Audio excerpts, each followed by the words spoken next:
YouTubers, good morning. Mike Martins here, Mike Martins channel. Thanks for joining me for Trends in the Housing Market. Last night was really busy. Lots of calls, lots of guests on the show. I'll leave a link below to last night's show. It was really busy.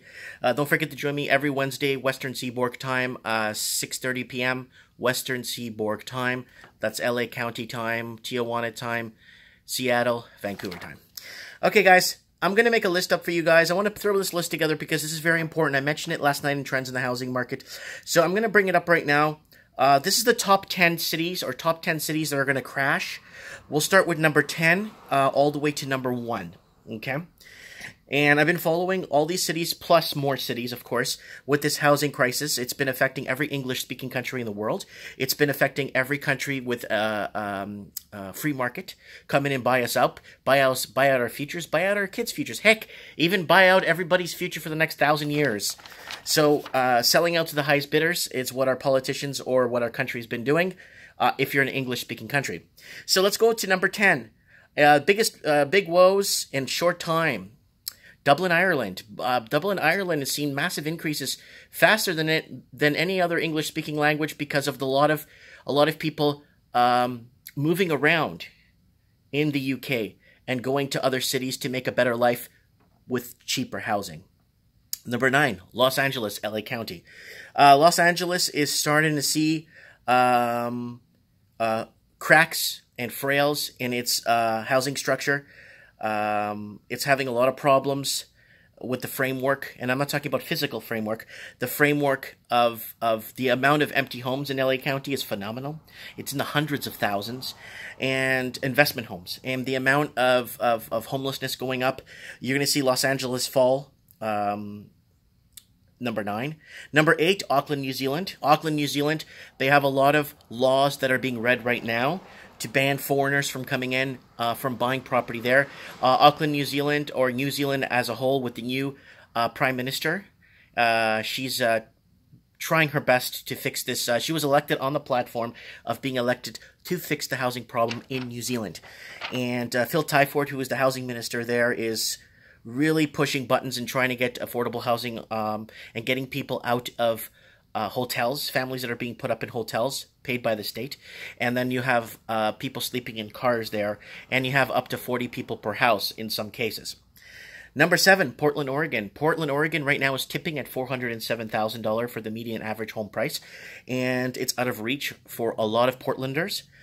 So a lot of people are moving out of the city, further east into the state, or further east out of the state, into places like Arizona and Nevada, where they're seeing great influxes of home broke or home buyers having to leave or wanting to live the American dream. Number 6, Seattle. Ooh. Seattle's been dropping like a hot potato. It has dropped $70,000 in the last 3 months. So Seattle was one of the cities that was hit with a lot of foreign investing, where when the second Vancouver, British Columbia implemented the foreign buyers tax, a pile of investors headed south to Seattle, and the other ones went to Toronto. So you saw how those other 2 cities got affected by that. Number 5, Melbourne, Australia. Melbourne, Australia saw huge price hikes in the last 2 years, mainly in the last year alone, where a lot of people moved from Sydney because they couldn't afford to live there anymore. So you had a mass intermigration into Melbourne. So Melbourne right now is seeing declines in price drop and huge vacancies right now as they speak, as people have been fleeing those big cities and moving west to other prosperous parts of Australia. Number 4, Vancouver. Vancouver right now is on the chopping block, being number 4. Its housing market it's detached. Its condo market is coming close to detached prices over time, because everyone's jumping on the cheaper product with FOMO, fear of missing out. So a lot of Vancouverites have left Vancouver, such as myself. I had a very prosperous business down there, flourishing very well with a very impressive income, but I decided to leave it all behind because I was sick and tired of playing the pay-to-play game, and it's not worth it, and I did not enjoy it very much. So Vancouver right now on the chopping block with lots of taxes in place to protect the Vancouver proper from leaving the cities, because everyone's leaving the cities, and guess what? People that are flying in or flowing into the city or coming into the city from overseas aren't paying taxes, and they refuse to pay taxes. Number 3, Toronto. Toronto right now is on one of its big highs right now. Condo prices are dropping right now as we speak. Better Dwelling just put up an article with Toronto. And Toronto right now is on the chopping block. I think it's already chopped, to be quite frank with you guys right now. So Toronto is going to see mass declines in the next 3 to 6 months. Q4 of this year, of 2018, is going to be very interesting. Number 2, Sydney. Sydney's number 2. Sydney right now is in a mass disparity. There is still ground being broken with future projects still on the rise that are going to be developed in the next 1 to 3 years. With more housing and more condo activity going onto the existing market, it's just going to pile up the supply. And what happened to the supply versus demand? No one's looking at the 105,000 empty units in Sydney alone. So no one's looking at that, and no one's paying attention to the mass exodus.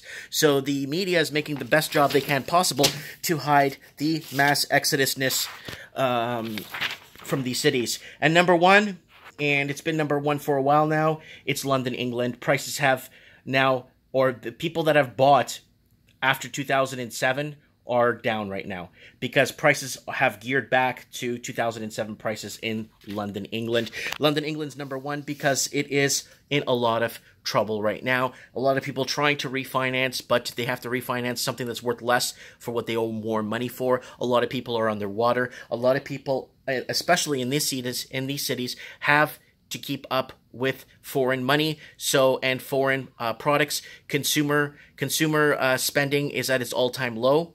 There's a report saying that consumer spending is at the lowest it's been since 1989, with the tariff wars, Trump turbulence, everything happening around the world. And I am all for, bringing jobs back home and stuff like that. I am for that. So, you know what, guys? There's going to be a huge shakeup. Someone's shaking the hornet's nest right now. The hornet's nest is shaking, and I'm going to say that in a different way. We have shuck in the hornet's nest, and now the bees are out to fight. So let's see what happens with this. Those are my top 10 cities. So Dublin, number 10, Los Angeles, number 9, number 8, Auckland, number 7, Portland, number 6, Seattle, number 5, Melbourne, number 4, Vancouver, number 3, Toronto, number 2, Sydney, and number 1, London. And when you see this video mirrored somewhere else, make sure you leave a link below of my video showing that I was the first to put this out. Let me know what you guys think. Comment below. Thanks for watching.